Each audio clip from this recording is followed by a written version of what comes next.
We're looking at better ways of doing things.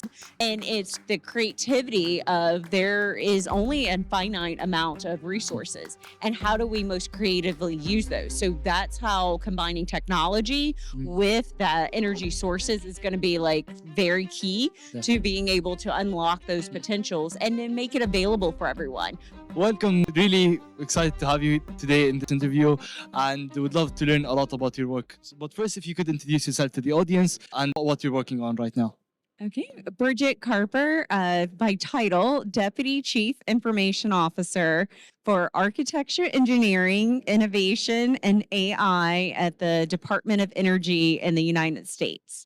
And we are working on enterprise architecture. We're doing AI. We are doing low-code development. I also manage the Spectrum office, and there's lots going on between us and our 17 national labs.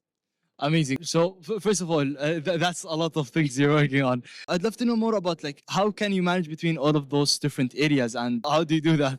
Okay, so I have a big team of government and contractors, so private and public workers, and they do majority of the work. And so then I can come to conferences and learn and network. But I do have 3 division directors, and so one manages the enterprise architecture, one does development, which is the modernization, artificial intelligence, correlating with like quantum computing and some of the sciences, and then the last group is over the spectrum management of those assets.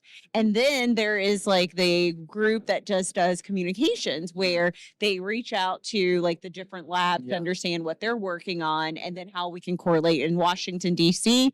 versus what they're doing out in the rest of the world. When you think about the future, what kind of energy sources do you think are the most sustainable, and what types of energy do you think also will depend on the most in the future?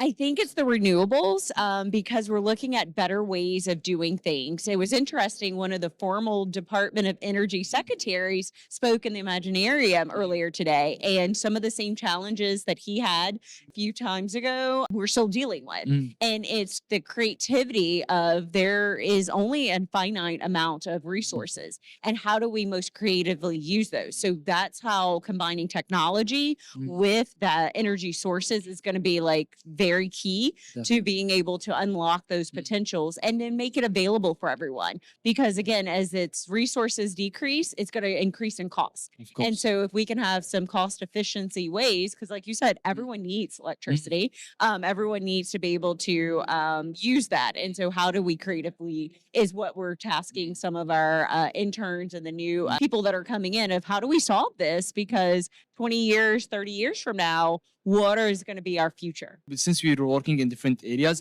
definitely there are a lot of ethical questions that come up in each different areas. Since now also we have the AI with a lot of ethical dilemmas that we face. So how do you think we would deal with that? And how do you think is the way forward in terms of AI ethics? What exactly are we looking at? I think looking at AI as a technology, yes, it's changing how we do things, but using our core reviews of keeping a human involved, making sure that the decisions are reviewed, whether it's the change from when it was a calculator pencil to calculator to Excel, and now with AI, you still are responsible. And so understanding that you can get help, but ultimately that human, like I hold my team accountable for anything that they put in. So back checking it, but then also using that extra step of question if it's like should be your final answer. And that's the only advice from the ethical standpoint. And then some of those big decisions you're going to have to make. And AI can help give you like pros and cons, but ultimately that human needs to make that decision. Yeah, definitely. Like big decisions like require humans. But not like, okay, I'm going to follow it. Kind of like GPS. Like you have to still pay attention to the road and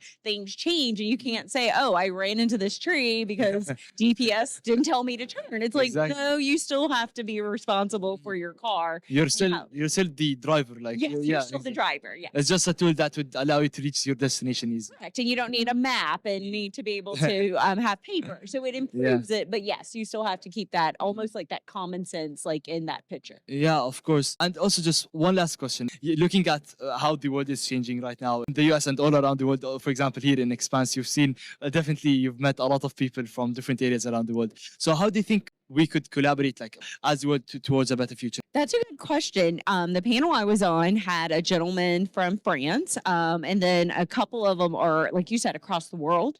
I think we have to focus on our strengths and note, I could be, again, we have like a lot of research and development. There's tech companies that are amazing, and everyone not try to do everything and to focus on your strengths, because if you're great at this, I'm good at this. When we combine that, we're great and it's quicker versus every country trying to do everything themselves. Let's divide up and conquer and come up and solve some of these problems that, like using the example of energy, that's not a United States, it's not a UAE, it's a world problem. So if we can divide that, I think we all can better off and be better collaborators across the world. Exactly, as you said, like many problems are global and everyone around the world faces them. Yes. Thank you so much for your time. Really had fun with this interview, and I definitely think many people would have benefited a lot from this. Thank you so much Thank you. for having me. Of course. Thank you so much.